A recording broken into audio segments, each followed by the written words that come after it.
सर्वांना नमस्कार. दूरशिक्षण आणि ऑनलाईन शिक्षण केंद्र शिवाजी विद्यापीठ मध्ये एम.ए. इतिहास भाग 1 सत्र 1 साठी प्रवेशित असलेल्या विद्यार्थ्यांचा aspects of medieval Indian history 1206 to 1750 म्हणजे मध्ययुगीन भारतीय इतिहासाचे पैलू किंवा तुमचं जे पुस्तकात ट्रान्सलेशन केले तसं मूलतत्वे किंवा मूलभूत तत्वे. तर हा जो 1206 ते 1750 या काळाचा जो पेपर आहे त्याची माहिती आपण आज या संपर्कसत्रात घेणार आहोत. Aspects of medieval Indian history म्हणजे 1206 ते 1750. 1206 म्हणजे दिल्ली सल्तनतचा आरंभ आणि 1750 म्हणजे साधारणपणे मुघल सत्ता ज्या काळापर्यंत चांगल्या पद्धतीनं प्रस्थापित होती किंवा ती व्यवस्थित होती, त्याला डिक्लाइनला सुरुवात झालेलं होतं, तर त्या काळापर्यंतचा हा साधारण अभ्यास आहे 1750 म्हणजे भारत असं. कारण 1757ला ब्रिटिश सत्तेचा उदय झालेला होता, त्यातून इथं पेपरमध्ये 1750 पर्यंत आपण बघतोय. हा पेपर जो आहे तो राजकीय इतिहास नाही, म्हणजे इथं घटना काय घडल्या, कुणी कुणाचं राज्य जिंकून घेतलं, कुणी कुणाचं पराभव केला, कुणी कुठली लढाई घडली, जिंकली, हारली, या सगळ्या गोष्टींचा संबंध या पेपरशी तसा नाही. हे पेपर म्हणून त्याला ऍस्पेक्ट्स असं नाव आहे, म्हणजे पैलू, वेगवेगळे पैलू असं त्याला आपण भाषांतर त्याचं होऊ शकतंय. तर ते आपल्याला बघायचं आहे. आता कसं आहे की आपण ज्यावेळी अंडर ग्रॅज्युएटला असतो, ग्रॅज्युएशनला असतो किंवा कॉलेजमध्ये असतो किंवा शाळेमध्ये असतो, त्यावेळी आपल्याला मध्ययुगीन भारताचा इतिहास शिकवलेला असतो. मग त्याच्यामध्ये आपण दिल्लीची सुलतानशाही, मुघल सत्ता, मग त्याच्यानंतर मुघलांची सत्ता, त्याच्यानंतर मग दक्षिणेकडे बहमनी सत्ता, मग त्याच्यातल्या 5 शाया आणि मग विजयनगर सत्ता, असं काही गोष्टी आपल्याला माहित असतात मोठ्या प्रमाणात. म्हणजे साधारणपणे आपल्याला हे काय म्हणता येईल, त्याला खूप बारकाईने जरी माहित नसलं तरी एक साधारण आपली एक समज असते की या पद्धतीच्या राजवटी झालेल्या आहेत. त्यांच्यामुळे आपल्याला राजकीय इतिहास बऱ्यापैकी माहित असतो. मुघल असतील, मुघलांच्या बाबत जे आहे की आपल्याला त्याचा संबंध मराठा इतिहासाशी पण येतो, त्यामुळे बऱ्याचदा त्याच्यातली काही नावं जे आहेत ते आपल्याला रिपीट होत असतात. तर या पेपरचा मुद्दा जो आहे, हा पेपर जो आहे तो या पद्धतीच्या राजकीय इतिहासाच्या ऐवजी या मध्ययुगीन काळातल्या काही महत्वाच्या थीम्स आहेत, म्हणजे ज्याच्यावर त्याचं वेगळं पण आहे मध्ययुगीन काळाचं, किंवा त्याच्या या काळाचं वैशिष्ट्य असलेल्या काही गोष्टी आहेत, किंवा हे जे सगळा काळ होता त्या काळामधल्या राजकीय घटना सोडून जे इतर काही गोष्टी आहेत, बाबी आहेत, तर ते आपल्याला या पेपरच्या माध्यमातून समजून घ्यायचं आहे. तर आपण सुरुवातीला पेपरचं जे काही कोर्स आउटकम्स आहेत ते पहिल्यांदा बघून घेऊ.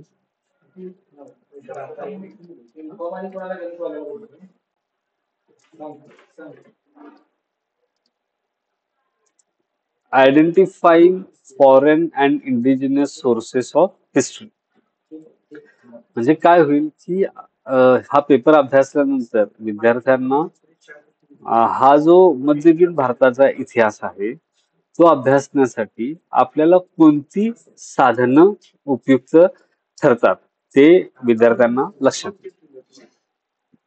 इतिहासाचा अभ्यास हा साधनांशिवाय होऊ शकत नाही. कोणत्याही पद्धतीचा, कोणत्याही काळाचा इतिहास लिहायचा असेल तर त्यासाठी साधनं जी आहेत ती अत्यंत आवश्यक असतात. विदाउट म्हणजे साधनांशिवाय इतिहास हा नसतो. एक मोठे इतिहासकार होते लिओपोल्ड रांके नावाचे, ज्यांच्याबद्दलचा उल्लेख तुम्हाला तुमचा जो हिस्ट्री मेथड अँड प्रॅक्टिस नावाचा जो पेपर आहे, sorry, research methodology in history नावाचा जो पेपर आहे तर त्या पेपरमध्ये तुम्हाला त्या संदर्भातली माहिती जी आहे त्या लिओपोल्ड रांकेच्या संदर्भातली माहिती जी आहे ती तुम्हाला त्यामध्ये मिळेल. तर ह्या लिओपोल्ड रांकेचं म्हणणं असं होतं की ते म्हणायचे की नो डॉक्युमेंट्स नो हिस्ट्री. म्हणजे जर इतिहास हा जर लिहायचा असेल म्हणजे कागदपत्र नसतील, पुरावे नसतील तर इतिहास नाही, असं लिओपोल्ड रांकेचं म्हणणं होतं. No documents no history. त्यामुळं इतिहास जर लिहायचा असेल तर त्यासाठी पुरावे हे आवश्यक असतात. तर ते कुठले पुरावे? मग आपण ज्यावेळी प्राचीन भारताचा अभ्यास करतो त्यावेळेचे पुरावे वेगळे, ज्यावेळी आपण मध्ययुगीन भारताचा अभ्यास करतो त्यावेळेचे पुरावे साधनं जी आहेत ती वेगळी असतात. तर ज्यावेळी आपण या पेपरमध्ये आपण काय करणार आहोत की मध्ययुगीन भारताचा इतिहास अभ्यासण्यासाठी जी कोणतीही साधनं आहेत तर त्यातली भारतीय साधनं, मूळची इथल्या स्थानिक साधनं म्हणा, आणि फॉरेन म्हणजे परकीय किंवा परदेशी साधनं जी आहेत तर त्याचा आपल्याला अभ्यास करायचा आहे. ती तुम्हाला माहीत होतील, त्यांची तुम्हाला त्याला कॅटेगराईज करता येईल. तर हे त्याच्यामध्ये आपल्याला अपेक्षित आहे. दुसरा उद्देश आउटकम आहे तो म्हणजे explain the silent features of Indian Persian historiography. म्हणजे भारतात मध्ये जी फारसी भाषेतलं जे भारतातलं इतिहास लेखन झालं त्याला इंडो पर्शियन हिस्टोग्राफी असं म्हणतात. तर त्याच्यातले काही वैशिष्ट्य जी आहेत ती तुम्ही या पेपरच्या माध्यमातून समजून घ्या. आणि तिसरा जो आहे account for the major developments in polity, economy and society under the Delhi sultans. म्हणजे दिल्लीतली जी सुलतानशाही होती त्या सुलतानांच्या कार्यकाळामध्ये राजकीय, आर्थिक आणि सामाजिक जे काही विकास भारतातला झाला, बदल झाला, विकास झाला, जे काही डेव्हलपमेंट झाले तर त्याचा अभ्यास आपल्याला याच्यातून करायचा आहे. आणि चौथा उद्दिष्ट आहे तो म्हणजे explain the contribution of the Mughals towards the making of composite culture. म्हणजे मुघलांनी इथल्या भारतामधलं जे संमिश्र संस्कृती आहे, कॉम्पोजिट कल्चर म्हणजे संमिश्र संस्कृती, म्हणजे त्यामध्ये विविध धर्मांचे लोक असतील, विविध जातीचे, धर्माचे, वंशाचे असतील, भाषे बोलणारे असतील, यांचं एक मिळून अशी संमिश्र संस्कृती जी निर्माण झाली त्याच्यामध्ये मुघलांची काय भूमिका होती किंवा त्यांनी काय योगदान दिलं तर त्याबद्दल आपण जाणून घेऊ. आणि पाचवा जो मुद्दा आहे आउटकमचा तो आहे elucidate the rise and growth of Vijayanagar state. म्हणजे दक्षिण भारतामधलं जे विजयनगरचं राज्य होतं त्याचा उदय, त्याचा विकास हे आपल्याला समजून घ्यायचं आहे. ठीक आहे. तर ह्या सगळ्या गोष्टी ज्या आहेत त्या आपल्याला या पेपरच्या माध्यमातून जाणून घ्यायचं आहे. याच्या लक्षात. तर आता याच्या पुढे आपण घटकनिहाय म्हणजे युनिट वाईज आपला सिलेबस बघूया आणि त्याच्याबद्दल थोडीफार चर्चा देखील करूया.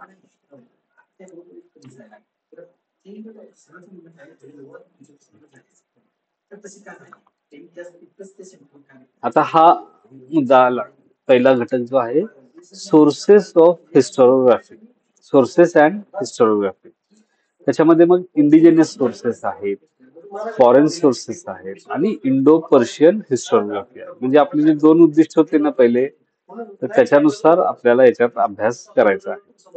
आता इंडिजिनियस सोर्सेस म्हणजे काय? इंडिजिनियस या इंग्रजी शब्दाला मराठी व्यवस्थित भाषांतरित शब्द आहे तो म्हणजे ऐतद्देशीय असा शब्द आहे. ऐतद्देशीय साधने किंवा त्याला आपण म्हणू स्थानिक साधने असं म्हणू. इथली साधने जे असतात ना ती. फॉरेनचा अर्थ परदेशी साधनं किंवा परकीय साधनं. परकीय शब्दापेक्षा परदेशी साधनं हा जास्त योग्य शब्द आहे. Foreign sources. तिसरा जो आहे इंडो पर्शियन हिस्टोग्राफी.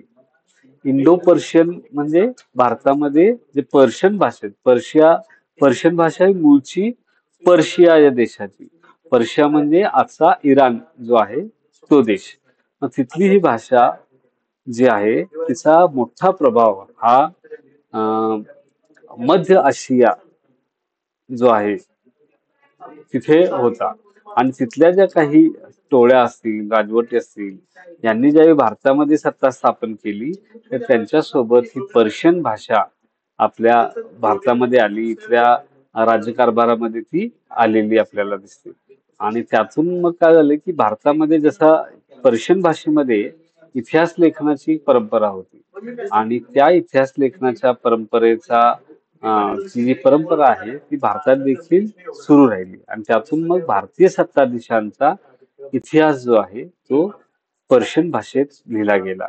आणि त्यामुळं इथं भारतामध्ये आपण बघतोय की इंडो पर्शियन इतिहास लेखन म्हणजे म्हणजे भारतीय फारसी इतिहास लेखन परंपरा जी आहे ती उदयाला आली.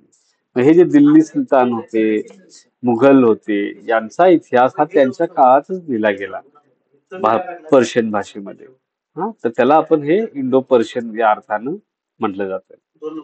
आपण थोडक्यात हे सगळे सोर्सेस मध्ये काय काय असू शकतात गोष्टी ते तुम्हाला मी त्याचा एक आढावा तुम्हाला देतो. इंडिजिनस सोर्सेस मध्ये पहिल्यांदा आपण जे बघू की राजकीय दृष्ट्या महत्वाचे जे असतात सोर्सेस त्याच्यामध्ये आपल्याला असं दिसतं की अं, जे काही राज्यकारभाराची कागदपत्र आहेत, हा, दरबाराची, दरबारातले झालेले आदेश असतील, फरमान असतील, मुघलांचे फरमान असतील किंवा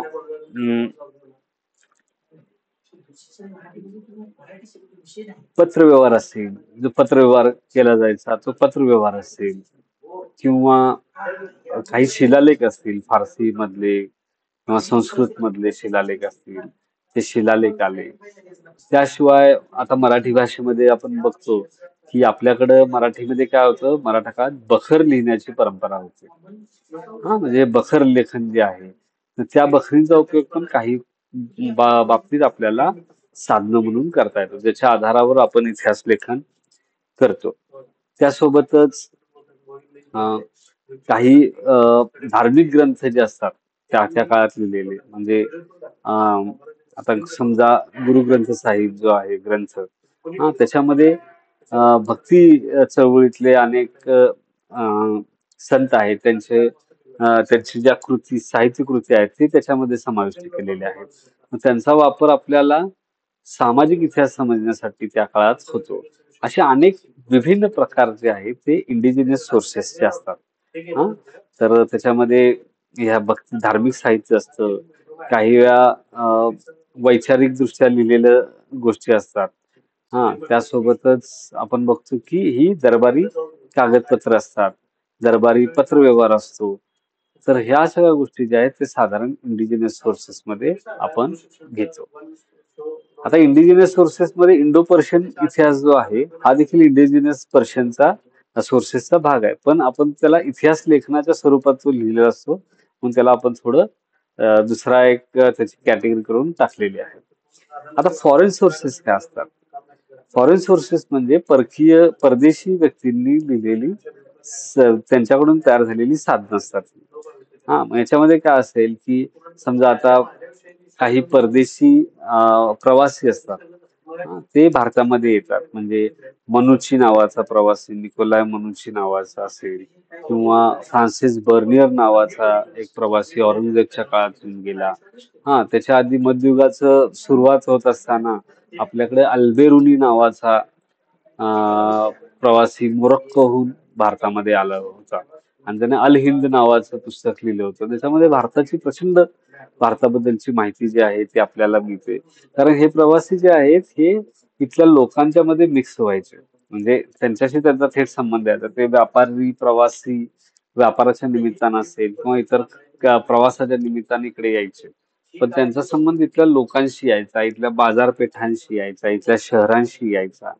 तर त्यामुळे इथल्या लोकांच्या चालीरीती असतील इथल्या बाजारांच्या मधल्या वस्तू असतील, इथल्या काही संस्कृतीतले काही पैलू असतील, याची माहिती आपल्याला या परकीय प्रवाशांच्या, परदेशी प्रवाशांच्या वृत्तांमध्ये मिळते. मग त्याचं काय स्वरूप असू शकतं? तर त्यांची प्रवास वर्णन ते लिहायचे. ते प्रवासाची आपली डायरी लिहायचे किंवा प्रवास वर्णन लिहायचे. तर त्यातनं ती माहिती मिळते. याशिवाय दुसरं आहे की इथं जे अ, किनाऱ्यावरच्या बंदरांमध्ये ज्या ब्रिटिशांच्या असतील, पोर्तुगीजांच्या असतील, फ्रेंचांच्या असतील, डचांच्या असतील, या ज्या फॅक्टरीज होत्या, त्याला आपण ब्रिटिश फॅक्टरीज असं म्हणतो की नाही, फॅक्टरीज. तर त्या फॅक्टरीज ज्या आहेत, वखारी वखारी म्हणतो मराठी आपण त्याला. तर त्या वखारींच्या मध्ये जे त्यांचं रजिस्टर असायचं, तर त्या रजिस्टर मध्ये काही घटनांच्या नोंदी केलेल्या असायच्या. तिथल्या ज्या ऐत्या देशी म्हणजे भारतीय सत्तांशी झालेला पत्रव्यवहार तिथं नोंदवून ठेवलेला असायचा. त्यांचा स्वतःचा अंतर्गत पत्रव्यवहार जो असायचा, ब्रिटिशांच्या मधला किंवा ब्रिटिशांनी भारतीय राजसत्ता यांचा जो पत्रव्यवहार आहे तो देखील प्रिझर्व करून ठेवलेला असतो. तर त्यातून देखील आपल्याला मध्ययुगाच्या संदर्भातली माहिती याच्यातून मिळते. आणि तिसरा जो मुद्दा आहे तो आहे इंडो पर्शियन हिस्टोरिओग्राफी, म्हणजे भारतामधली फारसी इतिहास लेखन परंपरा. ही कुणाची? तर जियाउद्दीन बर्नी नावाचा इतिहासकार दिल्ली सल्तनतमध्ये होऊन गेला. त्यानं जवळपास 5-6 राजांचा, सुलतानांची कारकीर्द जी आहे ती स्वतःच्या डोळ्यांनी पाहिलेली होती. तर हा जो बर्नी जो होता, जियाउद्दीन बर्नी, तर या जियाउद्दीन बर्नीने या सगळ्या राज्यकर्त्यांच्या काळाच्या संदर्भात इतिहास लिहिलेला आपल्याला दिसतो. त्यातला महत्वाचा जो ग्रंथ आहे त्याचा तारीख ए फिरोजशाही नावाचा ग्रंथ जियाउद्दीन बर्नीने लिहिलेला आपल्याला दिसतो. आणि त्याच्यामध्ये त्यांनी पूर्ण म्हणजे फिरोजशाह तुघलकच्या काळापर्यंत त्याने दिल्ली सल्तनत मधल्या राज्य सुलतानांचा इतिहास आपल्याला लिहिलेला दिसतो. तर अशा पद्धतीने तो एक जियाउद्दीन बर्नी आहे, त्याचं साहित्य आपण बघतो. त्याच्यानंतर आता याला हिस्टोरिओग्राफी का म्हणायचं, म्हणजे इतिहास म्हणजे भूतकाळाबद्दल हे लोक लिहायचे, हे जे दरबारी फारसी इतिहासकार असायचे ते. आणि त्यासोबत ते काय करायचे, त्यांनी कुठल्या पुस्तकांचा आधार हे लेखन करण्यासाठी, इतिहास सांगण्यासाठी घेतलेला आहे ते त्याचा देखील उल्लेख करायचे. किंवा मला यानं ही माहिती सांगितली त्यामुळे मी ती अशी माहिती घेतलोय, तर ते कुणाकडून माहिती मिळाली याचा देखील उल्लेख हे लोक करत असतात. त्यामुळे मग एक इतिहास लेखन परंपरा म्हणून या फारसी इतिहासाकडे पाहिलं जातं. आता जियाउद्दीन बर्नी झाला, त्याच्यानंतर हा जो अमीर खुसरो होता, त्याने देखील तारीख फिरोजशाही नावाचा त्याचा एक ग्रंथ आहे. तर अमीर खुसरोने देखील या पद्धतीचं इतिहास लेखन केलेलं होतं. त्याच्यानंतर आपण ज्यावेळी मुघल काळात येतो त्यावेळी आपल्याला जो अकबर आहे, तर अकबरच्या काळामध्ये अबुल फजल नावाचा इतिहासकार तो ज्यानं मुघल सत्तेच्या स्थापनेपासूनचा इतिहास जो आहे, अकबरच्या काळापर्यंतचा इतिहास लिहिलेला आहे. तर अबुल फजलचं आपण बघतो अकबरनामा नावाचा त्याचा ग्रंथ फेमस आहे. त्याशिवाय नंतर आपण बघतो नंतरच्या काळात साकी मुस्तैद खान असेल, त्याच्यानंतर भीमसेन सक्सेना असेल, त्याच्यानंतर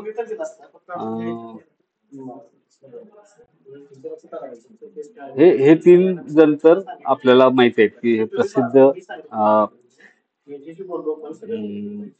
मुघल दरबारी लेखक होते. तर त्यांनी जे इतिहास लेखन केलेलं आहे पर्शियन भाषेतलं, फारसी भाषेतलं, पर्शियनला मराठीत आपण फारसी म्हणतो, हे गोष्ट लक्षात राहते. तर त्याचा देखील अभ्यास आपल्याला याच्यातून करायचा आहे. म्हणजे ते कुठली साधनं आहेत, त्याच्यामध्ये कोणत्या पद्धतीची माहिती आपल्याला मिळते, हे आपल्याला याच्यातून बघायचं आहे. हा झाला पहिला युनिट. बेसिकली काय असतं की या पर्शियन साधनांच्या मध्ये आपल्याला शक्यतो हा दरबारी इतिहास असतो. त्यामुळे दरबारातल्या घडामोडी, महत्वाच्या घटना, एखाद्या राजाचा स्वभाव याच्याबद्दल याच्यामध्ये माहिती मिळते. ह्याचा एक ड्रॉबॅक असतो त्याच्यामधलं एक उणिवा ही असते की ते शक्यतो राज्यकर्त्यांबद्दल टीकात्मक दृष्टिकोन त्याच्यामध्ये दिसत नाही आपल्याला. तर हे जे आहे म्हणजे हे इतिहास लेखन पण ते खूप महत्वाचं असतं आपल्याला आपल्या दृष्टीनं. म्हणजे आपण जे आता तारीखे हे मोहम्मद तुघलक नावाचा जो राज्यकर्ता आहे त्याच्याबद्दलचे आपण जे सगळे किस्से ऐकतो.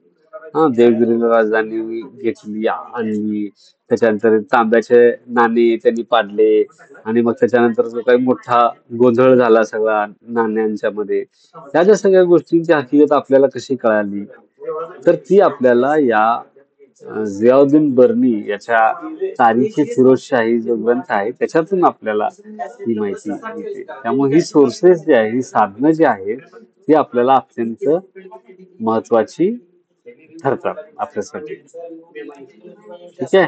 तर तुमच्या काही शंका आहे त्याच्याबद्दल, काही शंका असतील, काय अजून तुम्हाला सांगायचं असेल तर बोला.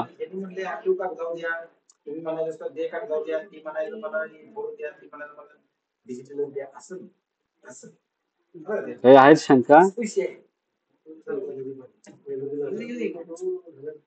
तारीख एक जुजल हा ग्रंथ कोणी लिहिलेला? कुठला? तारीख ए फिजूल. तारीख आहे तारीख ए फिजूल हा ग्रंथ कोणी लिहिलेला? मला ऐकून नाही आलं. तारीखेच्या पुढचं काही शब्द ऐकू येईना. तारीख ए फिजूल हा ग्रंथ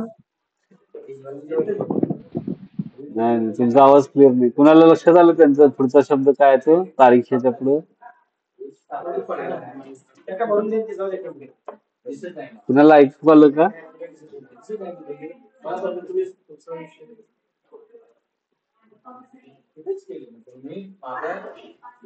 ठीक आहे, मग आपण पुढचं घेऊया. तारीख. बरं, तारीखचा आता ते उल्लेख केला त्यामुळे ते एक सांगतो. तारीख म्हणजे इतिहास. तारीख हे म्हणजे याचा इतिहास या अर्थानं ते असते. म्हणजे तारीख हे फिरोजशाही म्हणजे फिरोज शहाच्या राज्य कारकिर्दीचा इतिहास. तारीख ए असं लिहिलं असतं की त्याचा अर्थ तारीख हे म्हणजे त्याचा इतिहास.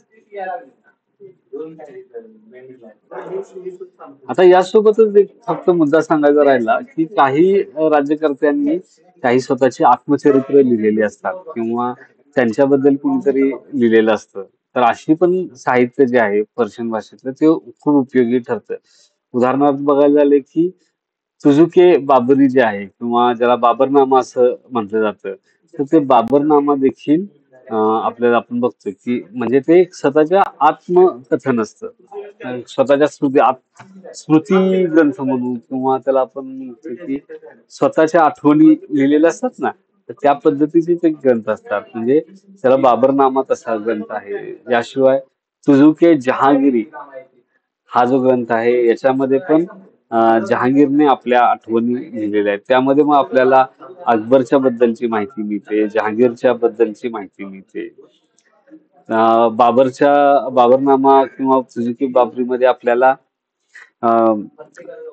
त्या काळातल्या अनेक घडामोडी ज्या आहेत, राजपुतांच्या बरोबर झालेला संघर्ष वगैरे याच्याबद्दलची माहिती मिळते. आणि त्यासोबतच आपण बघतो की काही इथली फळं असतील, काही इथल्या संस्कृतीतले काही घटक असतील, त्यांची देखील माहिती आपल्याला या बाबरनामातून मिळते.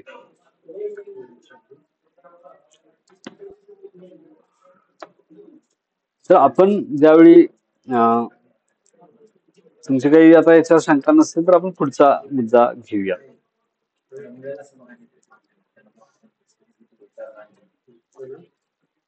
जसं मी तुम्हाला सकाळी म्हणजे सुरुवातीला म्हणालो की हा पेपर वेगळ्या पद्धतीचा आतापर्यंत तुम्ही पाहिला होता त्याच्यापेक्षा वेगळी पद्धती. याच्यामध्ये आता आपल्याला काय करायचं, राजकीय इतिहास न बघता राज्यव्यवस्था, व्यापार आणि समाज याच्या संदर्भात हे आपण याच्यात बघणार आहोत दिल्ली सल्तनतच्या संदर्भात. Theory of kingship. Theory of kingship म्हणजे काय, राजपदाचं स्वरूप काय होतं, दिल्ली सल्तनत मध्ये राजपदाचं स्वरूप काय होतं. आता आपल्याला माहित आहे दिल्ली सल्तनतची स्थापना जी आहे ती कुणी केली? तुम्हाला माहिती आहे? सांगा, कोणी केली?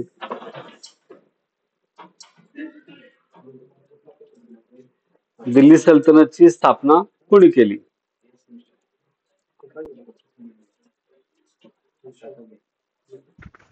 मोहम्मद घोरी.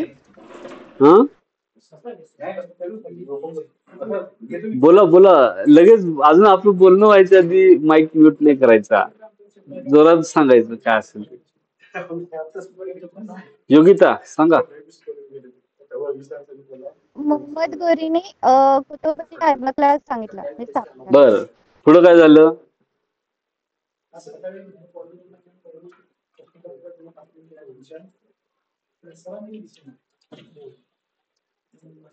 पुढं काय झालं सांगा. त्याच्यात पुढं काहीतरी झालं असेल ना, स्थापना केली, मग पुढं काय झालं?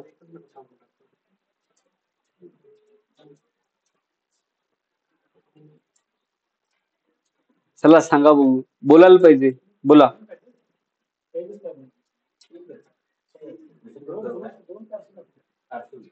बोला, बोललो नाही तर आपण पुढं कसं जाणार?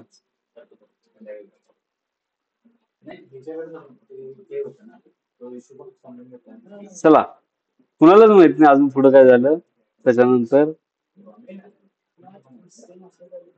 पण त्याच्यानंतर कोण सुलतान झाला त्याच्याबद्दल काय सांगू शकता?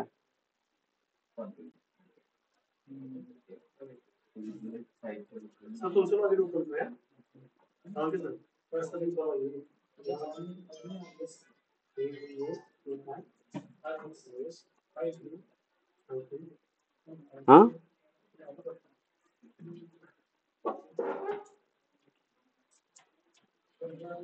बर. कुतुबुद्दीन पहिल्यांदा मोहम्मद घोरीनं भारतावर आक्रमण केलं आणि दिल्लीवर आपलं वर्चस्व स्थापन केलं. पृथ्वीराज चव्हाणचा पराभव केला. त्याच्यानंतर काय झालं की त्याचा जो गुलाम होता कुतुबुद्दीन ऐबक, मोहम्मद घोरीच्या मृत्यूनंतर कुतुबुद्दीन ऐबकला हा दिल्लीकडचा प्रदेश जो आहे त्याच्यावर त्याचं वर्चस्व निर्माण झालं. कुतुबुद्दीन ऐबक हा मोहम्मद घोरीचा गुलाम होता. आणि त्याला नंतर त्याने मुक्त केलेलं होतं. आणि त्याला हे जे गुलाम असायचे हे मोठ्या पदापर्यंत पोचायचे आणि राजाच्या आपला जो काही सुलतान असायचा त्याचा खूप विश्वासातले असायचे. मोहम्मद घोरीचा गुलाम होता कुतुबुद्दीन ऐबक. कुतुबुद्दीन ऐबकचा गुलाम होता अल्तमश. अल्तमश देखील खूप कर्तृत्वान असल्यामुळे कुतुबुद्दीन ऐबकने त्याला स्वतंत्र केलं होतं आणि त्याला आपल्या राज्यकारभारामध्ये त्याला मदतीला घेतलं होतं. अल्तमश कुतुबुद्दीन ऐबकच्या मृत्यूनंतर अल्तमश सत्तेवर आला. अल्तमश नंतर काय झालं की अल्तमशनं आपल्या मुलीला सत्तेवर बसवलं, जिचं नाव रझिया सुलतान होतं. मग त्याच्यामध्ये पण अनेक तंटे, अंतर्गत कलह, रझियाचे काही भाऊ असतील त्यांच्याबरोबरचा संघर्ष असेल आणि त्या सगळ्या दरबारातले काही गटबाजी होती, या सगळ्यांचा परिणाम होऊन दिल्लीतली सत्ता जी आहे ती नेहमी अस्थिर राहिली. आणि मग त्याच्यानंतर तिथं खिलजी घराण्याची सत्ता स्थापन झाली. जलालुद्दीन खिलजी जो होता त्याने पहिल्यांदा तिथं सत्ता स्थापन केली दिल्लीवर आणि त्याच्यानंतर त्याचा पुतण्या जो आहे अल्लाउद्दीन खिलजी हा दिल्लीच्या सत्तेवर आला. आणि मग त्याच्यानंतर परत नंतर तुघलक घराणं आलं, मग सय्यद घराणं आलं, मग लोधी घराणं आलं आणि लोधी घराण्याकडून मुघलांनी सत्ता ताब्यात घेतली. आता याच्यातलं सगळ्यात वैशिष्ट्यपूर्ण गोष्ट काय होती की दिल्ली सल्तनत आल्यानंतर आपल्याकडं जे राजपदाची संकल्पना जी होती त्याच्यामध्ये बदल झाला. भारतामध्ये राजा कुणाला म्हणतात? प्राचीन काळामध्ये आपण बघतो की राजा म्हणजे विष्णूचा अवतार असतो. आपण म्हणतो की राजा कालस्य कारणम असं म्हणतो, म्हणजे जे काही काळ असतो त्याचं कारण असतो तो राजा. राजाचं काम असतं काय असतं? चातुर्वर्ण वर्ण व्यवस्था आहे तसं ठेवणं, असं राजाचे काम. अशी काही कामं जी आहेत ती मनुस्मृती असेल किंवा अनेक जे स्मृती होते, ज्याचे प्राचीन कायदे होते, तर त्याच्यामध्ये आपल्याला या सगळ्या गोष्टी सांगितलेल्या दिसतात. आता आपल्या इकडे काय झालं की हे जे टोळी समाजातले लोक होते, हे जे ज्यांनी दिल्ली सल्तनतच्या रूपानं सत्ता स्थापन केली, तर त्याच्यामध्ये कोण कोण लोक होते? त्याच्यामध्ये तुर्क होते, त्याच्यामध्ये काही उझबेक होते, त्याच्यामध्ये काही पठाण होते. अफगाण होते, पठाण होते. तर अशी वेगवेगळी टोळ्या ज्या होत्या, वेगवेगळ्या वंशाच्या टोळ्या होत्या त्याच्यामध्ये काय. आणि त्या टोळ्यांच्या ह्याच्यातनं ती स्थापन झाली. आता जे मुख्य सत्ताधीश होते ते तुर्क होते आणि हे जे बाकी टोळे आहेत त्यांची गट होते वेगवेगळे. तर असं हे याचं स्वरूप होतं. आता टोळी असते तिच्यात काय असतं, म्हणजे कालच्या पेपरमध्ये पण आपण अभ्यासानं बघितलं की काय असायचं. जनपदांमध्ये एक काही जनपद असायचे तिथं थेट राजा असायचा वंश परंपरेने, आणि काही जनपद असायची तिथं राजा निवडला जायचा. आता दिल्ली सल्तनत मधलं जे सुलतान होते त्यांच्या बाबतीत काय होतं की हे सुलतान जे आहेत हे कुठल्याही जो शक्तिशाली असतो तो सुलतान व्हायचा. म्हणजे त्याचं काही तो पूर्णपणे दैवी अंश आहे वगैरे अशा गोष्टी त्याच्यामध्ये सुरुवातीच्या काळात नव्हत्या. टोळ्यामध्ये नसतं काही, टोळी प्रमुख असतो. टोळी प्रमुख का असतो, टोळ्यांच्या सगळ्या सदस्य जे असतात त्यांच्याच लेवलचा तो असतो, त्यांच्याच संपातीवर असतो. पण त्याच्यापेक्षा थोडा सिनियर त्याला मानलं जातं. मग त्याचे आदेश वगैरे लोक ऐकतात. आणि तो मग हे जे लोक असतात, टोळीचे सदस्य असतात, त्यांचं जोपर्यंत होकार आहे बाबा नाही हा असू दे आपला सुलतान म्हणून, तोपर्यंत तो राहतो. आणि एकदा काही यांना त्याच्या विरोधात ते गेले की मग त्याला ते सत्तेवरनं खाली खेचतात. तर तसंच जे टोळी समाजाचं स्वरूप जे आहे त्याच्यातनच हे दिल्ली सल्तनत जे आहे त्याचं राजपदाचं स्वरूप निर्माण झालेलं होतं. त्यामुळं दिल्ली सल्तनतचं राजपद जे आहे ते आपल्याला कायम अस्थिर असं दिसतं. कुणीतरी शक्तिशाली सरदार उमराव झाला की तो सुलतानाच्या शक्तीला चॅलेंज करत होता. त्यामुळे दिल्ली सल्तनत मध्ये आपल्याला प्रचंड बंडाळ्या झालेल्या दिसतात.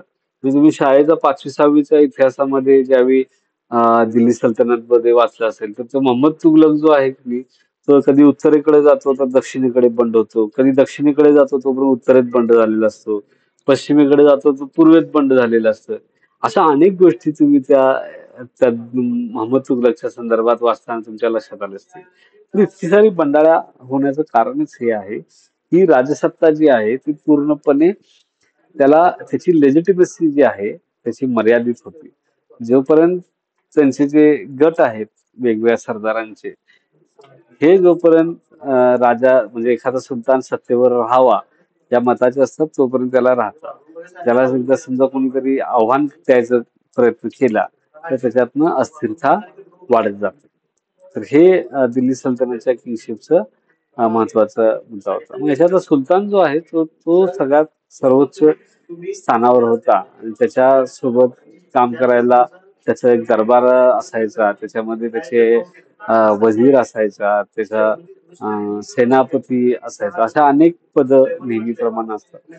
पण हे जे स्वरूप होतं राज सुलतानाचं ते थोडं डळमळीत होतं. याच्यामध्ये सुधारणा करण्याचा प्रयत्न जो आहे तो बलबननी केला. झहीरुद्दीन बलबन जो आहे त्याने तो प्रयत्न केला आणि बलबननी याच्यामध्ये पायपोस आणि सजदा अशा गोष्टीचे ज्या दरबारी परंपरा आहेत ना ते त्याच्यामध्ये आणायला सुरुवात केली. म्हणजे काय, तिथे असं खाली वाकून मुजरा करणं किंवा पाय गुडघे वगैरे टेकून नमस्कार करणं, म्हणजे खाली वाकून पाया पडणं राजाच्या, एकदम राजासमोर खाली असं सगळं नमणं, हे जे अशा गोष्टी दरबारातल्या असतात त्या या बलबननं आणलं. तुम्ही जर समजा मुघलांचं कुठल्या तरी सिरियल मध्ये वगैरे बघितलं असतं तर मुघल बादशाह असा उंचावर बसलेला असतो आणि बाकी सगळे दरबारी जे आहेत ते असे उभे असतात त्याच्यासमोर, कोणी बसलेलं नसतं, सगळे उभे असतात. हे जे आहे हे या बलबननी जे काही दरबारी रीतिरिवाज आणले त्याला नंतर पुढं फॉलो केले गेले. त्यामुळे आपल्याला तशा पद्धतीने ते निर्माण झालेले दिसतं. तर आपण ज्यावेळी बघतो की बलबननं हे रीतिरिवाज जे आहेत ते रीतिरिवाज निर्माण केलेले आपल्याला दिसतात. तर त्याच्याशी या सगळ्या गोष्टींचा अभ्यास आपल्याला या थेअरी ऑफ किंगशिप मध्ये करायचा आहे. त्यानंतर दुसरा मुद्दा आहे की ट्रेड इंटरनल आणि एक्सटर्नल. आता जसं आपण काल अभ्यास केला, आपण दुसरं नागरिकरण आपण त्याच्यामध्ये पाहिलं, तर एक मोठे इतिहासकार आहेत मोहम्मद हबीब नावाचे. इरफान हबीब नावाचे जे इतिहासकार आहेत, त्यांचे वडील मोहम्मद हबीब ते अलीगडमध्ये इतिहासकार होते. तर त्यांनी अशी मांडणी केली की हा जो दिल्ली सल्तनतच्या स्थापनेचा काळ आहे, इसवी सनाचं 12वं आणि 13वं शतक, हा काळ जो आहे तो भारतातल्या अर्बन रेव्होल्युशनचा काळ आहे. शहरी क्रांती या काळात घडून आली, म्हणजे नागरीकरणाची क्रांती, म्हणजे खूप क्रांतिकारीरित्या वेगानं मोठ्या प्रमाणात शहरं निर्माण झाली, शहरांचा वाढ झाला. याचं कारण असं त्यांनी सांगितलं की हे जे सत्ताधीश होते सल्तनत काळातले, उमराव असतील, तिथले सेनापती असतील, सैन्य असेल, हे सगळं शहरामध्ये राहायचं आणि त्यामुळे शहरांचा मोठ्या प्रमाणात विकास झाला. त्यांच्या गरजा पूर्ण करण्यासाठी अनेक प्रकारचे कारागीर, कौशल्य असलेले समूह जे आहेत ते निर्माण झाले आणि त्यामुळे ही शहरं जी आहेत ती मोठ्या प्रमाणात वाढलेली आपल्याला दिसतात. आणि मग जसं ही शहरं वाढली तसं या दिल्ली सल्तनतनं अंतर्गत शांतता जी आहे ती स्थिर राहावी याच्यासाठी प्रयत्न केले. मग यांची जे प्रांतीय प्रशासन केंद्र होती, तर तिथं शहरांचा विकास झाला आणि मग त्यांच्यामध्ये व्यापार वगैरे सगळा वाढीस लागला. त्यासोबतच हे जे समुद्र किनारे होते, त्या समुद्र किनाऱ्यावरचा व्यापार देखील या काळात चांगलाच वाढलेला होता. हा, तर यामधून आपल्याला असं दिसते की शहरांचा विकास झाल्यामुळं व्यापार देखील वाढलेला होता आणि मग भारतातला अंतर्गत व्यापार आणि भारताबाहेर होणारा व्यापार, या दोन प्रकारचे व्यापार जे आहेत ते या दिल्ली सल्तनतच्या काळामध्ये झालेले आपल्याला दिसतात. म्हणजे यामध्ये वेगवेगळ्या पद्धतीच्या वस्तू आहेत, म्हणजे काही आवश्यक वस्तू असतील, मीठ असेल, धान्य असेल, तर ते त्याचा व्यापार करणारे समूह निर्माण झाले. म्हणजे अशा जिन्नसांचा व्यापार होऊ लागला आणि ते करणारे काही समूह, म्हणजे धान्य व्यापार करण्यासाठी बंजारा समाज जो आहे तो धान्याच्या व्यापारामध्ये होता. तर हे सगळं या काळामध्ये सुरू झालेलं आपल्याला दिसतं. आणि एक्सटर्नल ट्रेड मध्ये काय की परदेशाशी होणारा भारताचा व्यापार, म्हणजे याच्यामध्ये मुख्यतः अरब व्यापारी जे होते ते भारताच्या पश्चिम किनाऱ्यावर यायचे आणि तिथून ते माल जे आहे ते अरबस्थानात, म्हणजे अरब प्रदेशामध्ये घेऊन जायचे आणि तिथून तो माल पुन्हा भूमध्य समुद्रात, म्हणजे मेडिटेरियन सी मध्ये जाऊन, भूमध्य समुद्रात जाऊन तिथून युरोपच्या लोकांना तो विकला जायचा. तर त्याच्यामध्ये मध्यस्थ हे अरब होते. अरबांचा हा जो व्यापार होता, म्हणजे कसा, अरब प्रदेश म्हणजे अरबी समुद्राच्या, भारताचा जो अरबी समुद्र किनाऱ्याला किनारपट्टीचा जो प्रदेश आहे तिथून सामान घ्यायचं, अरबस्थानात जमिनीवर आणायचं, तिथून जमिनीवरनं तो व्यापार पुढे नेऊन आताच सिरिया, जॉर्डन वगैरे हा जे देश आहेत, सिरिया असेल, इस्रायल, पॅलेस्टाईन हा जे देश आहे किंवा इजिप्त आहे, तिथपर्यंत तो भूमार्गाने सामान न्यायचं ते आणि तिथून परत जहाजावर ते सामान टाकून युरोपमध्ये, त्या भूमध्य समुद्रातून युरोपमध्ये तो सामान विकायचं. मग तिथं तिथं याच्यामध्ये तो सामान अरबांकडे घ्यायला हे जे व्हेनिस शहर आहे, व्हेनिस किंवा इटलीचे जे शहर आहेत ना, तर त्या शहरातले व्यापारी असायचे, ज्यांनी याच्यातून इतका प्रचंड पैसा कमवला की त्यातून त्यांनी नंतर प्रबोधन काळ जे झालं युरोपमध्ये, रेनेसान्स, एनलायटनमेंट, त्यावेळी त्याला फंडिंग खूप या व्यापाऱ्यांकडनं मिळालेलं होतं. हा, तर हे जे सगळं असा जो व्यापार चालायचा, तर त्याच्यामध्ये अरब हे पश्चिम किनारपट्टीवर महत्वाचे व्यापारी होते. ते भारतातला माल घेऊन युरोपियन लोकांना विकत असत. त्यानंतर दुसरा याच्यातला शेवटचा भाग आहे तो आहे स्लेव्हरी. जसं मी मगाशी पण म्हणालो की दिल्ली सल्तनतचं महत्वाचं वैशिष्ट्य होती की इथली गुलामगिरीची व्यवस्था. हा, म्हणजे जसं मी तुम्हाला म्हणाल, गुलाम म्हणजे आपण ज्या पद्धतीने गुलामगिरी बघतो, तर त्याचे ते वेगवेगळे पैलू आहेत. म्हणजे मध्ययुगीन काळातली गुलामगिरी वेगळी, अमेरिकेतल्या काळ्या लोकांची गुलामगिरी वेगळी, हा, ती आधुनिक पद्धतीची गुलामगिरी होती.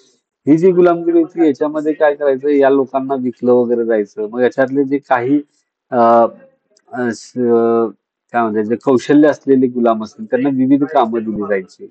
काही जे सैन्य बाबतीत शौर्य गाजवणारे असू शकतात, शारीरिकदृष्ट्या बळकट असतात, त्यांना सैन्यात सामावलं घ्यायचं.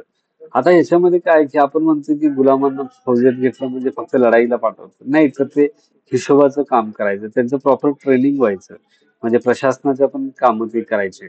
यातनं काय झालं की अनेक असे स्किल्स असलेले जे गुलाम आहेत ते निर्माण झाले आणि पुढे त्या गुलामांचा स्वतःचा एक गट देखील निर्माण झाला दिल्ली सल्तनतमध्ये. आणि मग कुणाला अं, हे करायचं, राजा करायचा याचा निर्णय पण त्यांच्याकडे आलेला आपल्याला दिसतो. कारण काय होतं की वेगवेगळे सरदार जे आहेत, अमीर उमराव जे आहेत, ते वेगवेगळ्या गटामध्ये विभागलेले होते. हा म्हणजे तुर्कांचा वेगळा गट, पठाणांचा वेगळा गट, इराण्यांचा वेगळा गट, उझबेकांचा वेगळा गट, अशी सगळी गटबाजी. ताजिक होते, ताजिकांचा वेगळा गट, अशी सगळी गटबाजी होती. त्यामध्ये भारतीय पण होते, भारतीय मुस्लिम वगैरे, त्यांचा एक वेगळा गट असायचा, त्याला हिंदुस्थानी म्हणायचे. त्याच्यामध्ये दख्खनचे लोक होते, ते दख्खनी लोकांचा वेगळा गट होता. तर या सगळ्या गटबाजीच्या मध्ये आपली सत्ता स्थिर राहावी, आपल्या विरोधात कुणी बंड केलं तर आपल्याकडे काहीतरी गट राहावा आपला, म्हणून सुलतान काय करायचे की या गुलामांना प्रेफरन्स द्यायचे आणि मग त्या गुलामांना प्रशासनामध्ये, सैन्यामध्ये महत्वाच्या जागा ते द्यायचे. आणि हे गुलाम जे आहेत ते त्यांचं दुसरं कुठलं वंशाशी किंवा भाषेशी असं बांधिलकी नसल्यामुळे ते सुलतानाशी एकनिष्ठ राहायचे. मग ह्या गुलामांचा जो गट होता, असा गट हा शक्तिशाली होत गेला. आणि मग पुढे काय झालं की मग हे गुलाम कुणाला म्हणतील तो सुलतान व्हायचा, असं पण नंतरच्या काळात झालेलं आपल्याला दिसतं. त्याला तुर्कान ई चहालगणी असं म्हणतात. तर त्यातले हे 40 गुलामांचा एक गट होता, तो खूप प्रसिद्ध असलेला आपल्याला इतिहासात दिसतो. हा. आता हे गुलाम वेगवेगळ्या पद्धतीची कामं करायचे, म्हणजे प्रशासनात ते असायचे, अकाउंटंट म्हणून असायचे, सैन्यात असायचे, घरगुती कामामध्ये असायचे. यातले काही गुलाम म्हणजे उदाहरणार्थ कुतुबुद्दीन ऐबक जो आहे, हा, तर याने अल्तमशला गुलामगिरीतनं मुक्त जसं केलं, तसंच अल्तमशला आपला जावई देखील करून त्याचे जे संबंध आहेत त्यांचे राजकीय संबंध ते दृढ केलेले होते. तर हे जे लग्न वगैरे जे आहेत ते लग्न देखील यांच्याबरोबर केलं जायचं. खूप चांगला गुलाम असेल तर त्याला ते मुक्त करायचा आणि त्याचं आपल्या घरात म्हणजे लग्न वगैरे करून द्यायचं. तर अशा पद्धतीने हे गुलामांचं स्थान हे वेगवेगळ्या लेवलवर वेगवेगळं होतं. बाकी इतर कामांसाठी असलेल्या गुलामांची स्थिती हलाखीची होती. हा. पण हे जे वरच्या श्रेणीतले गुलाम होते त्यांच्यासाठी बऱ्याच प्रमाणात आपण बघतो की या पद्धतीने अपलिफ्टमेंटची सोय, सामाजिक त्याला मराठी शब्द सोशल मोबिलिटी आपण इंग्लिश मध्ये म्हणतो, सामाजिक गतिमानता असं आपण त्याला म्हणू. हं? तर ती जी आहे ती त्याच्यामध्ये खूप संधी त्याच्यामध्ये होती. आणि त्याचा परिणाम तुम्हाला परत इकडे आपल्याकडे दक्षिणमध्ये दिसतो की दख्खनीमध्ये. तिथं निजामशाहमध्ये हा जो मलिक अंबर जो आहे तो गुलामच होता. तर ते गुलाम असलेला मलिक अंबर हा निजामशाहीचा वजीर झालेला आपण पाहतो. हा, तर ही अशा पद्धतीची गुलामगिरी दिल्ली सल्तनतच्या काळामध्ये होती. चला, याच्यावर कुणाच्या काही शंका आहेत? सर नमस्कार. हा, बोला बोला. अल्लाउद्दीन खिलजी हा अल्लाउद्दीन खिलजी हा नाव आठवत नाही, त्या खिलजीचा मुलगा होता ना, पुतण्या. कुणाचा? सर तुम्ही जे जलालुद्दीन खिलजीचा पुतण्या होता. त्या सिनेमात दाखवलंय की. हॅलो, जलालुद्दीन बोला. खिलजी जो आहे त्याचा तो पुतण्या होता. नाव आठवत नाही आता सध्या सर, हा, तुम्ही सांगितलेलं जलालुद्दीन. जलालुद्दीन. तर हा. अल्लाउद्दीन खिलजीने जलालुद्दीन खिलजी ना त्याच्या मृत्यूचा कट रचला नाही ना. असं ते म्हणतात. हा. असं हे सगळ्या ज्या स्टोऱ्या आहेत ना, या पण त्या जियाउद्दीन बर्नी जो आहे तर त्याच्या पुस्तकातनं आपल्याला मिळतात या सगळ्या स्टोऱ्या पण. किंवा अमीर खुसरो जो आहे तो तर समकालीन होता अल्लाउद्दीन खिलजीच्या, तर त्याच्या पुस्तकामध्ये पण आपल्याला या सगळ्या कथा ज्या आहेत त्या मिळतात. त्याच्यानंतर अजून एक तुम्हाला माहित असेल ते रजिया सुलतान, त्याच्यावर एक सिनेमा आहे.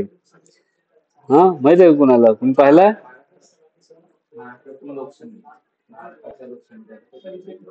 पाहिलाय का कोणी सिनेमा तो? कुठला सिनेमा सर? रजिया सुलतान नावाचा सिनेमा आहे. नाही पाहिलं. हेमा मालिनीचा सिनेमा आहे तो. तर तो पण खूप इंटरेस्टिंग सिनेमा आहे. तुम्ही तो बघा, युट्यूबवर आहे.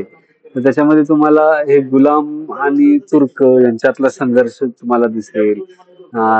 सुलतान आणि गुलाम यांच्यामध्ये कसा दृढ संबंध आहे ते पण तुम्हाला त्याच्यातून दिसेल.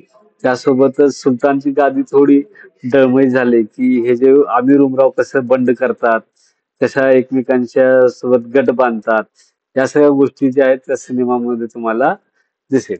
हा, म्हणजे थोडं थोडं दिसेल. खूप काय असं ऐतिहासिक आहे असं म्हणत नाही मी, पण त्या काही गोष्टी ज्या आहेत ते तुम्हाला हायलाइट होतील त्याच्यातल्या. सोबत मी काय करतो की काही व्हिडिओ आहेत ते पण तुम्हाला लिंक पाठवून देतो. हा, तर ते पण तुम्ही बघा, तुम्हाला खूप उपयोगी पडतील. इतिहासाची समज परीक्षेला उपयोगी खूप पडेल असं म्हणत नाही, पण तुमची इतिहासाची समज वाढण्यासाठी ते चांगलेच उपयोगी पडतील. ठीक आहे. अजून काही शंका आहेत ओके कुणाला? सर. सर हा, प्राप्ती बोला. सर सर ह्या संदर्भात क्वेश्चन कसे येणार, म्हणजे कसे MCQ असतील? असे type? Explain the theory of kingship under the Delhi Sultanate. हा, describe the हां. internal trade अंडर दिल्ली सल्तनत. या पद्धतीचे सिंपल प्रश्न असतात. खूप कॉम्प्लिकेटेड प्रश्न नाही ना डिस्क्रिप्टिव्ह टाईप मध्ये. ठीक आहे. तुम्ही ते लिहू शकता. थोडं अनालाइज करा, असं तुम्ही स्वतःच्या शब्दामध्ये लिहा. आणि तुम्हाला आता आज किंवा उद्या हां. तुम्हाला आता काय होईल, पेपरात असाइनमेंट सर मिळतील. थोडे MCQ आणि थोडे असे definition येणार. काय? सर हं. पेपरात म्हणजे थोडे MCQ आणि थोडे असे डेफिनेशन टाईप असे येणार. हो, MCQ येतात ना, ते पण तुमच्या पुस्तकामध्ये आहेत. MCQ. तुमच्या पुस्तकाच्या शेवटी प्रत्येक युनिटच्या मागे आहेत की नाही MCQ आहेत. हो हो हो, ते हा, बघितलंय आम्ही. डिस्क्रिप्टिव्ह. हा, तेच बघा. तशा पद्धतीने तुम्ही स्वतः पण तयार करा. हम्म? हां, तेच रिफर करायचं हा. एक्झामसाठी. मी असाइनमेंटचं सांगत होतो. तुम्हाला सगळ्यांसाठी असाइनमेंट आज तुम्हाला मिळतील. काय, आणि ते असाइनमेंट्स मध्ये काय केलं आपण, आधी बऱ्याच ऍक्टिव्हिटी सांगितलेल्या होत्या NEP नुसार. तर त्या थोडं मर्यादित करून आपण काय केलं की 2 असाइनमेंट्स एका पेपरसाठी, प्रत्येक पेपर बद्दल मी बोलतोय. 2 असाइनमेंटचे प्रश्न, एक केस स्टडी आणि एक किंवा 2 केस स्टडी किंवा एक बुक रिव्ह्यू, असं आपण प्रत्येक पेपरसाठी दिलेलं आहे. असाइनमेंटचे प्रश्न आहेत ते साधारण 800 ते 1000 शब्दामध्ये आपल्याला लिहायचे आहेत. हा, 800 ते 1000 शब्द. ठीक आहे. आणि केस स्टडी जे आहे त्याच्यामध्ये आपल्याला काय करायचंय, मी काय केलं की आपला जो पेपर आहे त्या पेपर शिकल्यानंतर, ते अभ्यासक्रम वाचल्यानंतर, म्हणजे तुमचं पुस्तक वाचल्यानंतर तुम्हाला काही त्याच्यातल्या काही गोष्टींचं समज येते. हा, म्हणजे उदाहरणार्थ आता आपण सगळी चर्चा केली, त्याच्यातलं तुम्हाला सगळ्यात महत्वाचं काय कळालं? कोण सांगेल मला? 2 युनिट बघितले आपण, याच्यातलं तुम्ही असं थेमॅटिकली मला काय सांगू शकता? काय, कशाबद्दल तुम्हाला चांगली माहिती मिळाली? चांगली वाईट ती आपण ठरवू नंतर. तुम्हाला चांगली वाटली दिसते तर ती वेगळी गोष्ट. काय कशाबद्दल तुम्हाला अधिकची माहिती किंवा असं एक माहिती मिळाली ते सांगा. बोला. सर अबाउट द सोर्सेस, हा. म्हणजे फॉरेन सोर्सेस, हं. इंडो पर्शियन, बर. त्याच्याबद्दल आम्हाला कळलं. म्हणजे दिल्ली सल्तनत कशी होती, मुघल कसे आले, लोधी डायनस्टी, सईद डायनस्टी ह्याच्याबद्दल सांगितलं. तसेच स्लेव्ह डायनस्टी जी होती, म्हणजे हा. गुलामगिरी कशी चालवली. बर बर. आणि तुम्हाला हे पण लक्षात आलं असेल की हे जे डायनेस्टी मध्ये किंगशिपचा इश्यू कसा होता, बरोबर? हे सांगितलं ना मी. हा, हॅलो, येतो ना आवाज माझा? हा सर काय किंगशिप बद्दल मी बोललो त्याच्यामध्ये, हो की नाही? किंगशिप कशी आहे, राजपद ज्याला म्हणतो, थेअरी ऑफ किंगशिप, हा राजाचं महत्व कसं होतं किंवा त्याच्या हा स्थानावर, असं मुघल सत्तेच्या किंगशिपचा पण अभ्यास तुम्हाला आहे. हा हा, मग असं असेल तर त्या दोघांचं जोडून तुम्हाला मध्ययुगीन मेडिवल किंगशिप कशी आहे हे तुम्ही थोडं स्वतःच्या शब्दात सांगायचंय. अशा पद्धतीचं केस स्टडीज जे आहेत ते मी तुम्हाला त्या असाइनमेंट्स मध्ये दिलेले आहेत. याचं लक्षात, तर त्याच्याबद्दल पण तुम्हाला लिहायचं आहे. आणि एकच फक्त बुक रिव्ह्यू मी दिलेला आहे. आपला मराठा इतिहासाचा जो पेपर आहे इन्स्टिट्यूशन अंतर्गत मराठा, त्याच्यामध्ये आपल्याला काय करायचं की शिवाजी महाराजांच्या संदर्भातलं कुठलं पण एखादं पुस्तक तुमच्याकडे उपलब्ध असेल तर त्याचा तुम्हाला बुक रिव्ह्यू करायचा आहे. हम्म? ठीक आहे, तर ते असाइनमेंट तुम्हाला आज मिळतील आणि त्याच्यानंतर तुम्ही ते लवकरात लवकर पूर्ण करून आपल्या अभ्यास केंद्रावर जमा करा. असाइनमेंट सोडवताना तुमचा तो अभ्यास पण होऊन जाईल या पेपरचा, आणि त्यामुळे तुम्हाला पेपरची तयारी पण त्यामध्ये होईल. असाइनमेंटला आणि पेपरला असं वेगळं बघू नका. असाइनमेंटचा अभ्यास, असाइनमेंट करणं, असाइनमेंट सोडवणं हा पण एक प्रकारे अभ्यासच असतो. तुम्हाला पेपरला तो उपयोगीच पडतो. ठीक आहे, हा. तर आता याच्यामध्ये काही शंका नसतील तर आपण पुढचा घटक घेऊया.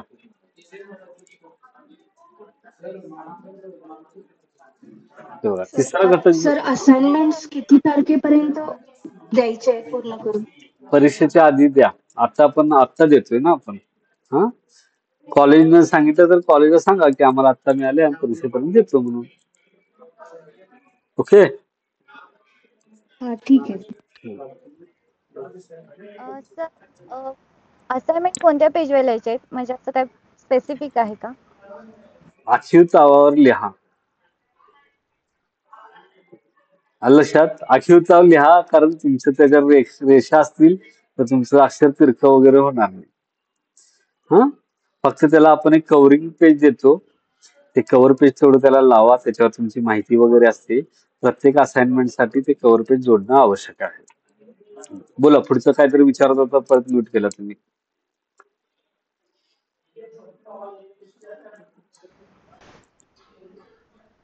बोला.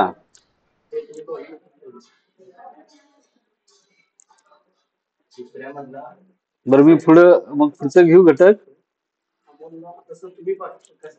हा, ठीक आहे. आता कोणी विचारू नका असाइनमेंट बद्दल काही. मी आता पुढचा घटक घेतोय. आता तिसरा घटक जो आहे तो आहे मुघल्स. हा, म्हणजे दिल्ली सल्तनत नंतर मुघलांची सत्ता जी आहे ती स्थापन झालेली आपल्याला दिसते. आणि त्यामध्ये आपण असं बघतो की या मुघल सत्तेच्या मध्ये अकबर जो होता तो महत्वाचा राज्यकर्ता होता. आणि अकबरनं काय केलं की अकबरच्या काळामध्ये मुघल सत्तेचं जे राजपद आहे तर त्या राजपदाच्या याच्यामध्ये आपण बघतो की महत्वाचं डेव्हलपमेंट जी आहे ती झालेली आपल्याला दिसते. तर त्याच्यामध्ये काय आहे, तर त्याच्यामध्ये राजपदाचा सिद्धांत जो आहे, अकबरचा राजपदाचा सिद्धांत जो आहे तो त्याला आकार देण्यामध्ये सगळ्यात महत्वाची भूमिका ही अबुल फजलची होती. अबुल फजल हा अकबरच्या नवरत्न दरबारी जे होते त्यापैकी एक होता. अबुल फजलनं अकबरनामा नावाचा ग्रंथ लिहिला आणि या अकबरनामामध्येच अकबरचे राजकीय निर्णय असतील, अकबरने केलेला न्यायनिवाडा असतील किंवा अकबरचे जे कायदे असतील याच्या संदर्भातला एक ग्रंथ आहे आतमध्ये लिहिला, त्या अकबरनामाचाच भाग असलेला ग्रंथ लिहिला. त्याला म्हणतात आईन ए अकबरी. आईन म्हणजे कायदा, अकबराचा कायदा, त्याला आईन ए अकबरी असं नाव आहे.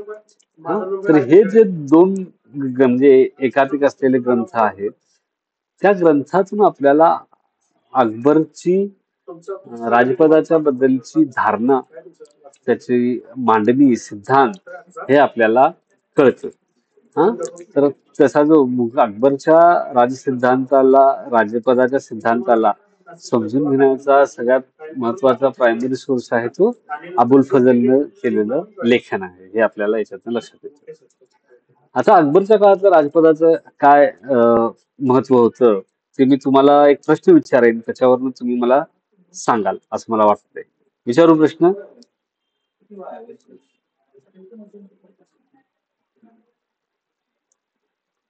विचारू की नको?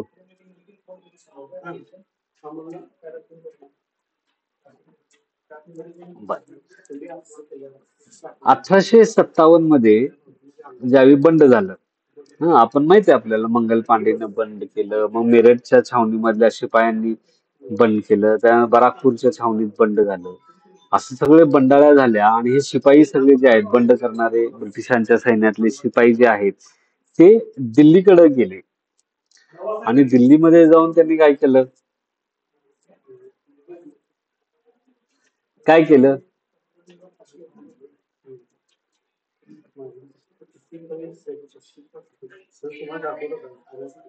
हे पहिले दोन प्रश्न निर्माण होतात. एक, दिल्लीकडे का गेले, आणि दुसरं, दिल्लीमध्ये जाऊन काय केलं. हे दोन प्रश्न आहेत. सांगा उत्तर. तुम्ही हे उत्तर दिल्यावर नंतर आपण पुढचा मुद्दा ते पुढे बोलेन मी. प्रयत्न तरी करा.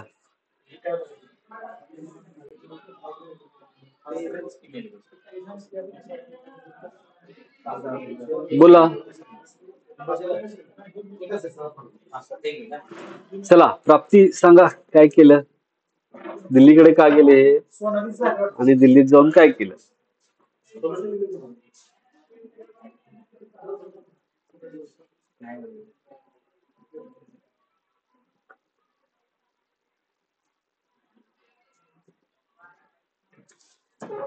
हं?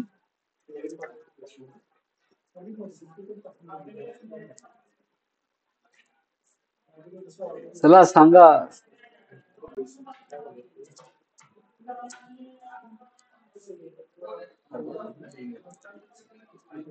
योगिता सांगा तुम्ही.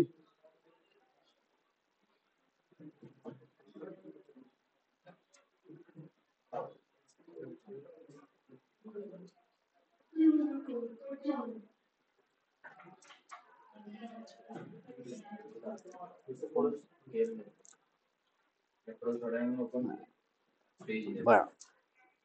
1857चा ज्यावेळी उठाव झाला, तर त्यानंतर या बंड केलं सैनिकांनी. मग नेमकं काय करायचं पुढं, त्याच्यावरून तर आपण दिल्लीला जाऊ. आणि दिल्लीमध्ये गेल्यानंतर मुघल सत्तेची, म्हणजे मुघल सम्राट जो होता त्यावेळेचा, बहादूरशाह जफर, तर बहादूरशाह जफरला सम्राट, भारताचा सम्राट म्हणून घोषित करावं, आणि त्याच्या नावानं राज्यकारभार करायचा, आणि त्याच्या नावाने युद्ध लढायचं, आणि ब्रिटिशांना भारतातनं हाकलून द्यायचं, असं या बंडखोर सैनिकांनी ठरवलं. मग त्यांनी मुघलांच्याकडे त्या दिल्लीला का गेले, आणि मुघल बादशहाला त्यांनी, जो बहादूरशाह जफर होता त्याच्याकडे काही अधिकार नव्हते, त्याच्याकडे कोणतंही सैन्य नव्हतं, त्याचं स्वतःच, तो फक्त पेन्शनवर जगत होता, त्याला कुठलेही अधिकार त्याच्याकडे नव्हते, त्याच्या कुठल्याही राज्यावर त्याचं वर्चस्व नव्हतं. तरी हे सैनिक त्याच्याकडे गेले. तो जवळपास 80-82 वर्षाचा म्हातारा होता बहादूरशाह जफर, तरी हे लोक त्याच्याकडे गेले. तर त्याच्याकडे जाण्याचं कारण हे होतं की मुघल सम्राट जे आहे त्याचं राजपदाची संकल्पना, जी सर्वसामान्य लोकांच्या मध्ये त्या काळामध्ये रुजलेली होती, ती अत्यंत खोलवर रुजलेली होती. एकच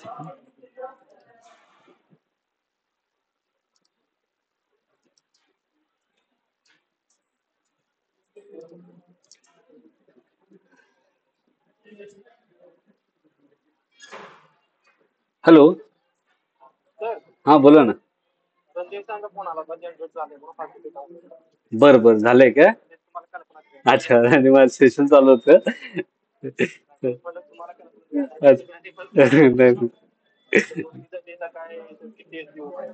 बरोबर. नाही असं, हा नेमक्या बरोबर, 0 नंबर कुठं दिसत नाही. ठीक. Okay, thank you.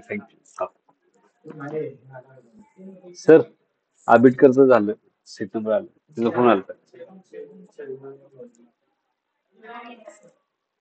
तर जे आपण बघतोय की मुघलांच्याकडं हे सैनिकांनी जाण्याचं कारण हे होतं की मुघल राजपद जे आहे त्याचा खूप प्रभाव समाजावर होता. मुघल बादशाह हा त्याचा दैवी अंश त्याच्यामध्ये आहे अशी संकल्पना या सगळ्या याच्यामध्ये इतक्या वर्षामध्ये रुजलेली होती. त्याला लिगसी असं म्हणतात, मुघलांचा वारसा जो असतो मुघलांचा. तर हे सगळं जे आहे ते अकबरच्या काळात झालेलं आपल्याला दिसतं. म्हणजे दिल्लीच्या सुलतानशाही मधले जे सुलतान आहेत त्यांचा जो समाजावरचा ज्याचा प्रभाव होता त्याच्यापेक्षा कित्येक पट अधिक प्रभाव हा अकबरचा होता. हे जे अमीर उमराव हे सॉरी उलेमा असायचे, धर्म प्रमुख असायचे, यांचं आणि अल्लाउद्दीन खिलजीचे खटके उडायचे. त्याच्यावर त्याचा संघर्ष व्हायचा.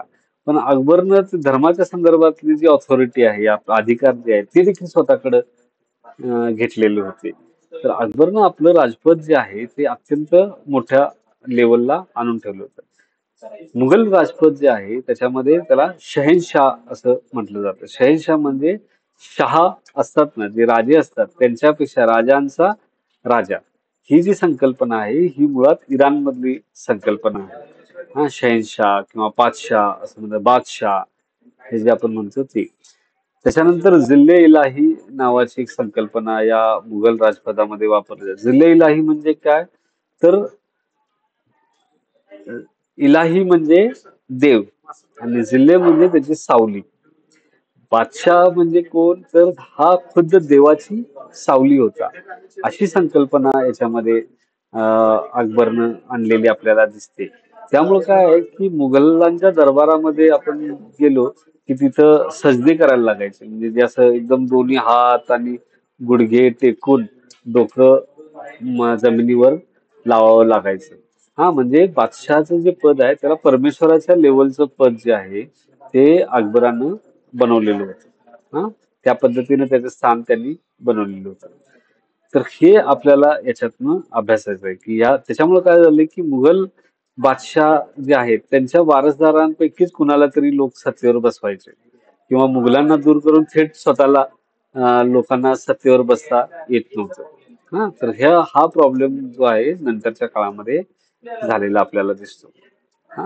तर हे जे नेमकं कसं आहे, राजपदाचं स्वरूप कसं आहे हे तुम्हाला या पेपरमध्ये आपल्याला जाणून घ्यायचं आहे. मुघल काळात पण अंतर्गत व्यापार जो आहे तो मोठ्या प्रमाणात वाढला. त्याच्यामध्ये ज्या वस्तू होत्या त्याच्यामध्ये मोठ्या प्रमाणात भर पडली. वेगवेगळ्या वस्तू, चैनीच्या वस्तू असतील, हे जे सगळे सरदार उमराव वगैरे यांना अनेक गोष्टी लागायच्या. चांगले रेशमी कपडे लागायचे, चिनी मातीची भांडी लागायची. तर या सगळ्या गोष्टींचा व्यापार जो आहे तो मोठ्या प्रमाणात वाढला. आणि याच्यामध्ये महत्वाची गोष्ट या काळात काय झाली की मुघल काळामध्ये जसं मी तुम्हाला म्हणालो की दिल्ली सल्तनतच्या काळामध्ये अरब व्यापारी व्यापारासाठी यायचे. पण मुघल काळामध्ये आपण बघतो की युरोप मधले व्यापारी हे थेट भारताच्या किनाऱ्याला आलेले होते.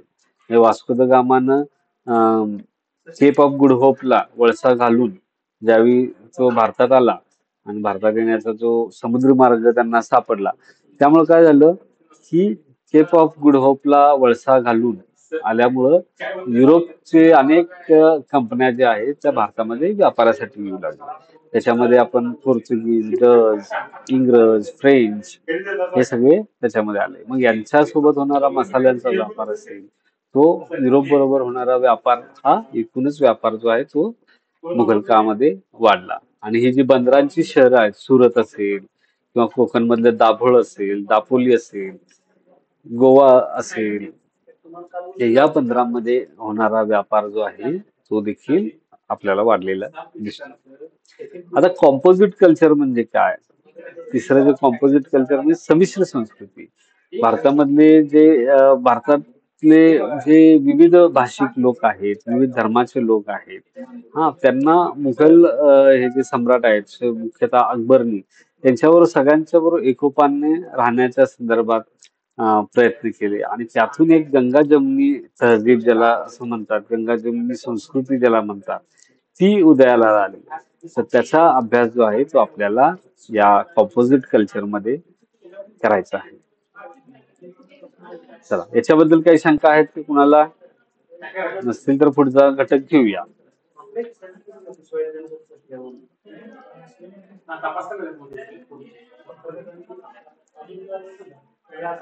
चला मग पुढचा घटक घेऊया. विजयनगर. आता विजयनगरच्या बाबतीत काय आहे की विजयनगर हा हे जे राज्य आहे ते दक्षिण मध्ये निर्माण झालं. आता हे आपण जे आतापर्यंत जे बघितलं, मुघल असतील, सुलतान असतील, यांचे राजपद ही मध्य आशियातल्या राजपदावरून निर्माण झालेली किंवा त्याचा प्रभाव असलेली होती. विजयनगरचं राज्य जे आहे ते दक्षिण भारतातल्या तत्कालीन राजकीय व्यवस्थेतून निर्माण झालेलं आहे. त्यामुळे त्याच्या राज्याचं स्वरूप जे आहे, नेचर ऑफ स्टेट, हे वेगळं होतं. हा? त्याच्यामध्ये आपण बघतोय की तिथं राजा होता, राजाचं मंत्री परिषद होतं, पण त्यासोबतच तिथं सामंत जे आहेत, सामंत म्हणजे मोठे मोठे सामंत असायचे. मोठे आपल्याकडे वतनदार जसे असतात ना, तशा पद्धतीने सामंत असायचे. ते सैन्य सेवेच्या बदल्यात त्यांना मोठा प्रदेश जो आहे तो त्यांना दिला जायचा. तिथलं टॅक्स त्यांना त्याच्यावर काही कर द्यावा लागत नसायचा. हे सामंत खूप शक्तिशाली असायचे. तर असे सामंत जे आहेत ते या राज्याचा, विजयनगर राज्याचे महत्वाचे घटक होते. तर त्याच्यावर ते आधारित होतं. आणि मग राजा काय करायचा, राजाने कसं काम करावं याच्या संदर्भात कृष्णदेवराय हा विजयनगरचा राजा होता. त्याने ग्रंथ लिहिलाय अमुक्त माल्यदा नावाचं. तर त्याच्यामध्ये देखील राजाने कसं वागावं, राजाची कामं काय, या सगळ्या गोष्टी त्याच्यामध्ये सांगितलेल्या आहेत. तर हे विजयनगरचं राज्य या पद्धतीनं महत्वाचं होतं. त्याच्यानंतर विजयनगरचं राज्य जे आहे ते दक्षिण भारतात होतं. त्यामुळे समुद्राचे दोन्ही किनारे जे आहेत ते त्यांच्याकडं व्यापारासाठी उपलब्ध होते. मग पश्चिम किनाऱ्यावरून पश्चिमेकडे युरोपपर्यंतचा व्यापार व्हायचा. अरब राज्यांशी, युरोप मधल्या कंपन्यांशी, म्हणजे पोर्तुगीजांशी विशेषतः तो व्यापार व्हायचा. आणि पूर्वेकडच्या बाजूला बंगालच्या उपसागराकडचा जो समुद्र किनारा होता, तिथून श्रीलंका असेल किंवा इंडोनेशिया असेल, सुमात्रा आहे, तिथं देखील व्यापार जो आहे हे विजयनगरचे व्यापारी करत होते. आता त्यासोबत विजयनगरच्या बाबतीत एक महत्वाची गोष्ट होती की टेम्पल इकॉनॉमी, म्हणजे जी मंदिरं विजयनगरमध्ये उभी केली गेली होती, ती एक बाजाराचं मोठं स्थान, बाजाराचं स्थळ म्हणून ती पुढं उदयाला आली. कारण यात्रेकरू तिथं भेटायचे, जगभरातले व्यापारी तिथं यायचे. त्यातून त्याची एक वेगळी अर्थव्यवस्था जी आहे ती निर्माण झाली होती. ही जी मंदिरं असायची, मोठमोठी मंदिरं असायची, त्या मंदिरांना मोठ्या प्रमाणात भूमिदानं जी आहेत ती दिली जायची. त्यामध्ये मग काही गावच्या गावांचं जे उत्पन्न असायचं, टॅक्स जे असायचं, कर जो असतं, तो त्या मंदिराला जोडून दिलेला असायचा. आणि त्यामुळे ही अत्यंत श्रीमंत मंदिरं असायची. इथे हजारो गावं त्यांना त्यांच्या मेंटेनन्ससाठी दिलेली असायची. हे विजयनगरच्या मंदिर अर्थव्यवस्थेचं एक मोठं उदाहरण होतं. आणि तिसरा जो शेवटचा भाग आहे त्याच्यामध्ये आर्ट आणि आर्किटेक्चर. आता विजयनगरमध्ये मंदिर असतील किंवा बांधकाम असतील, त्याच्यामध्ये आपल्याला एक वैशिष्ट्य काय दिसतं की दक्षिण भारतातली मंदिर स्थापत्य शैली आणि हे जे उत्तर भारतातलं जे नवीन पर्शियन पद्धतीचं बांधकाम वगैरे, याचा संगम जो आहे तो आपल्याला विजयनगरच्या कला आणि स्थापत्यामध्ये दिसतो. विजयनगरमध्ये काही वास्तू अशा आहेत की ज्याच्यामध्ये आपल्याला घुमट बनवलेला दिसतो. आणि त्याचवेळी मंदिराची जी शैली जी आहे ती देखील आपल्याला त्याच्यामध्ये दिसते. दक्षिण भारतातली शैली आपल्याला त्याच्यामध्ये दिसते. मग ह्या विजयनगर सत्तेनं आपली जी हम्पी नावाची राजधानी होती, तर त्या हम्पी मध्ये अत्यंत सुंदर जी बांधकामं आहेत, वास्तू ज्या आहेत त्या उभ्या केलेल्या होत्या. तर त्याच्यातल्या काही गोष्टींचा अभ्यास जो आहे तो आपल्याला या पेपरच्या माध्यमातून करायचा आहे. ठीक आहे. कुणाला काही शंका आहेत?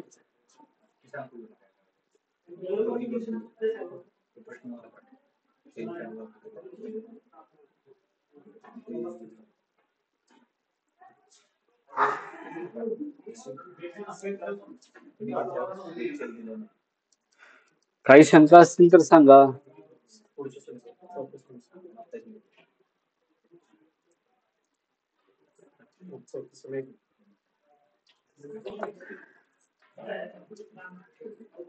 ठीक आहे. काही शंका नसतील तर मग आपण थांबूया. तुम्ही सर्वजण आजच्या संपर्कसत्राला जॉईन झाला त्याबद्दल तुमचे धन्यवाद. उद्या पुन्हा आपल्या एका वेगळ्या परवा दिवशी. हा बोला. सर आपलं जे केस स्टडी आहे आणि बुक रिव्ह्यू आहे ते किती शब्दामध्ये लिहायचं? मी सांगितलं ना मग 700 ते 800 शब्दात लिहा. 2-2 पेजेस होतील असं लिहा. 20 मार्काला आहे ना ते. 20 मार्काला 10 मार्काला आहेत. तर 10 मार्काच्या 10 हिशोबाने लिहा. शब्दाचे क्वेश्चन तर 800 ते 1000 शब्दामध्ये सांगितले ना.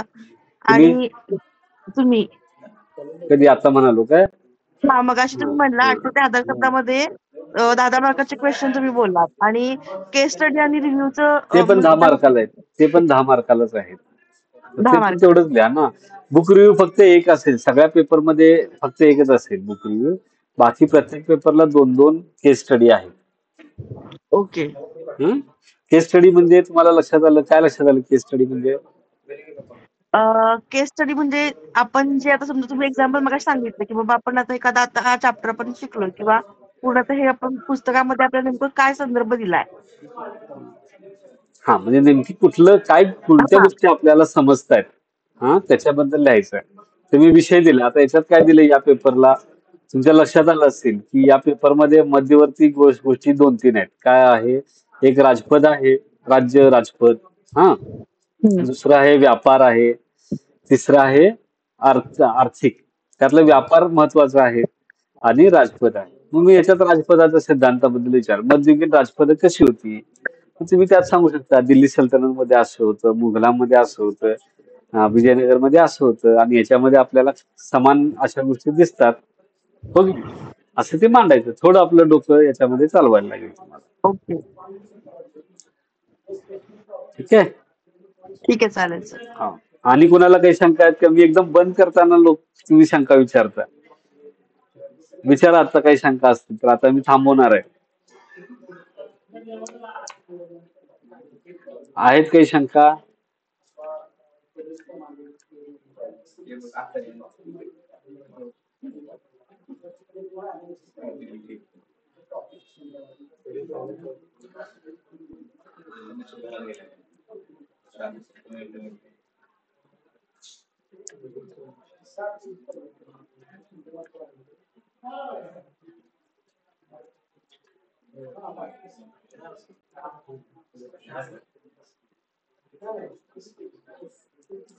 ठीक आहे. मग आपण थांबूया. तुम्ही सर्वजण जॉईन झालात त्याबद्दल तुमचे सर्वांचे आभार. धन्यवाद.